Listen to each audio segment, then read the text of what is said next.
అండగా నిలబడే నాయకుడు ఉండాలి.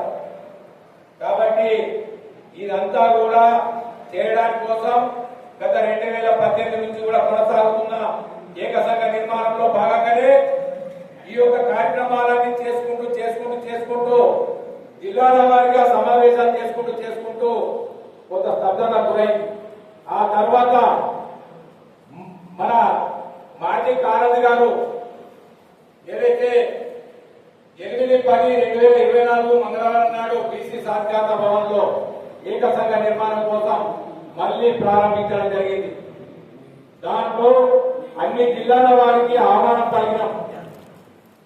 కానీ కొంతమంది అక్షులు కొంతమంది రాలేదు. అయినా దాన్ని స్ఫూర్తిగా తీసుకొని నిర్మల్ జిల్లాలో కూడా ఏక సంఘ నిర్మాణంలో నిర్మల్ జిల్లా కేంద్రంలో సమావేశం 20/10/2024 ప్రారంభించాం. ఆ తర్వాత నిజామాబాద్ జిల్లాలో గత 4 సంవత్సరాల క్రితం నుంచే అనేక సంఘాలు హైదరాబాద్ సంఘాలకు అనుకూలంగా ఉన్నాయి. నిజామాబాద్ లో కూడా పుట్టబడులు లేక పుట్టుకొచ్చిన సంఘాలు ఉన్నాయి. అందరినీ కూడా ఏక సంఘ నిర్మాణానికి కట్టుబడి రావాలని చెప్పి మా యొక్క ఏక సంఘ నిర్మాణం లెటర్ ప్యాడ్ తయారు చేసి అన్ని సంఘాలకు కూడా అధ్యక్షులకు లెటర్ ఇవ్వడం జరిగింది. దాన్ని ఒక 10 సార్ల సమావేశాలు అయితే కొంతమంది వచ్చిండ్రు, కొంతమంది రాలేదు. అయినా దాన్ని ఖచ్చితంగా ఏక సంఘం చేయాలనే ఉద్దేశంతో అందరికీ మరోసారి లెటర్ ఇస్తూ మీరు ఏక సంఘం చేసుకోవచ్చు అని చెప్పి చెప్పడంతో చేసుకోవడం జరిగింది. అదే 2018 నుంచి 2020లో రిజిస్ట్రేషన్ చేయడం జరిగింది. 19లో ఏక సంఘానికి అన్ని సంఘాలు మద్దతు చేసి రిజిస్ట్రేషన్ జరగడం జరిగింది. దాంట్లో భాగంగానే మా కార్యక్రమాలు కూడా అన్ని ఏక సంఘ నిర్మాణంలో భాగంగానే మా యొక్క కమిటీలు కానీ, మండల కమిటీలు కానీ, గ్రామ కమిటీలు కానీ వేయడం జరుగుతుంది. దాన్ని స్ఫూర్తిగా తీసుకొని ఈ రకంగా మన గ్రామీణ ప్రాంతాల నుంచే మన యొక్క సంఘాన్ని బలోపేతం చేసుకుంటే బలంగా ఉంటుంది. మరి ఏ రాష్ట్ర సంఘాలు ఉన్నా మరి ఒకవేళ ఈ 24 గంటలు సమస్యల మీద పోరాటం చేసే ఏ రాష్ట్ర నాయక సంఘమైనా సరే వారికి పక్కాలు ఇస్తామని పదే చెప్పడం జరిగింది. కానీ ఇంతవరకు ఏ రాష్ట్ర సంఘాలు కూడా మా ముందుకు రాలేదు. ఏమంటున్నామంటే పనిచేసే వాళ్ళు ఉంటే వాళ్ళకి నేను పనిచేస్తామని చెప్తున్నాం ఇప్పటికైనా. కానీ ఇప్పటికి కూడా ఏ సంఘ నాయకుడు మనకు మేము చేస్తాం అని చెప్పడం లేదు.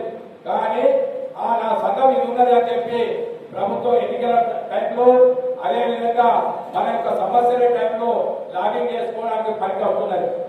కాబట్టి దీన్ని దృష్టిలో పెట్టుకొని ఈ యొక్క సమస్యలు మనకు పరిష్కారం కావాలంటే ఏక సంఘమే ఏకైక మార్గం, ఏక సంఘ నిర్మాణం చేయడమే ఏకైక పోరాడితే పోయేదేం లేదు బానిస సంఘం. కాబట్టి ఈ యొక్క ఏక సంఘ నిర్మాణంలో అన్ని సంఘాలు ఏకమై మనము ఏదైతే మనకు అన్యాయం జరుగుతుందో, మన యొక్క హక్కులు కాలరాయబడుతున్నాయో దానిపై పోరాటం చేయాలని చెప్పి ఈ యొక్క సంకల్పంతోనే మనం ఈ 2019 నుంచి మేము ప్రయాణం చేస్తా ఉన్నాం.